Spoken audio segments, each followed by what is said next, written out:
What's up, y'all? This is DSA 1. Another UGA Bulldog fan opinion and rants.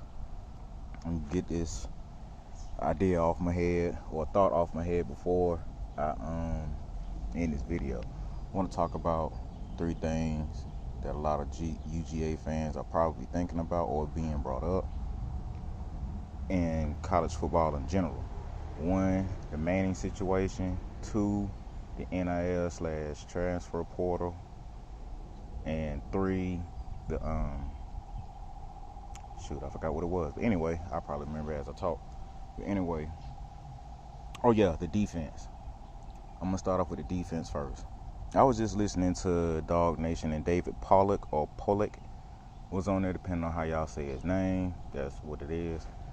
He was discussing in a short stint that UGA defense is gonna probably give up 10 more points than what they did last year. Granted that UGA has lost some firepower on defense.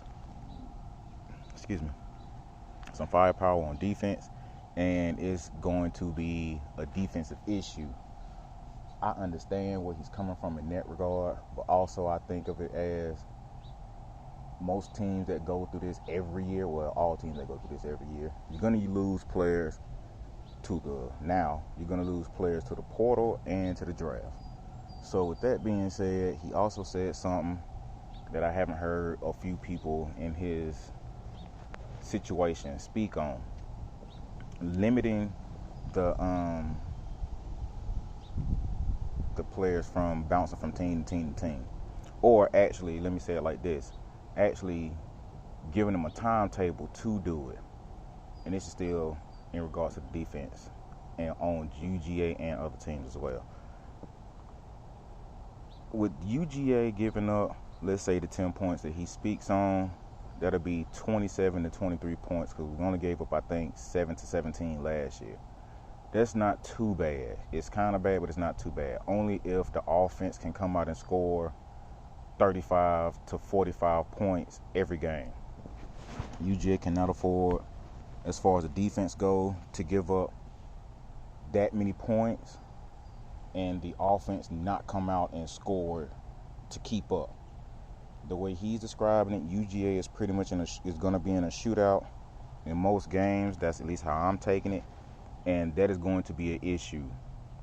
The reason why I say it's an issue, because we really haven't seen what Stetson can do except for in the Michigan game. And if he can play like that all season, we got a shot. That's all I'm going to say. We got a shot. On defense, if the players that we have coming in, whose names I don't remember at this current point in time, if they can come in and make a serious contribution, we are still going to be a threat.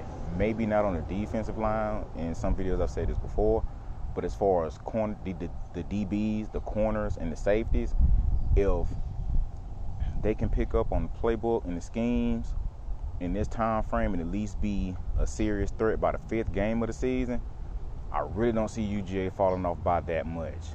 I'll take it to, let's say, 17 points a game. If the offense can come out and score 35 to 45 points a game, you're going to have a problem. They're going to have a problem, because they're not going to be able to keep up.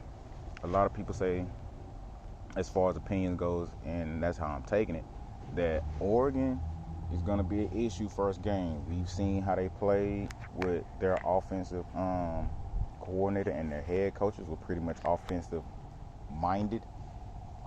minded, and they came out and they put up serious points on teams. But when they ran into a team like Stanford or University of Houston or Utah, I think it was Utah. No, I think it was Houston, excuse me. They got done up bad.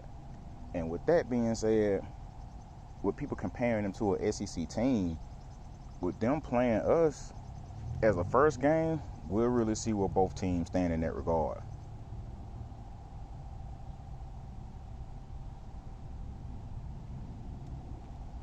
Now on to the NIL/transfer portal situation. I agree with David Pollock on a few things that he said.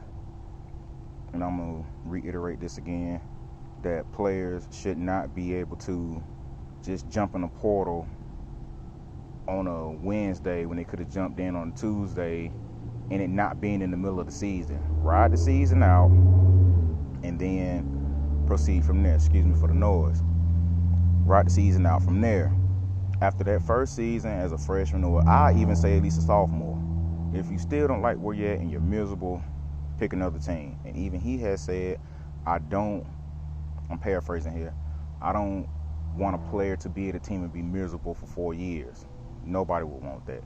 Also, on top of one thing that he said that I agree with, and I said this in chat rooms, and I probably said it before on some of my other videos, that coaches should also do the same exact thing. If you're on a team, ride the season out. At the end of the season, go ahead and go to another team that's hiring or whatever the case may be, because it is often brought up that it's okay. It seems like it's okay that coaches just bounce and leave a team after the players that they got there. And if you pull a Lincoln Riley, not knocking him, but just saying, if you pull a Lincoln Riley and go to another team, let's say 5 of the key players that the team that you are currently on need ride out with you, that means they have to go into the transfer portal, get other guys, and then hopefully get some guys out of high school that can fill those gaps.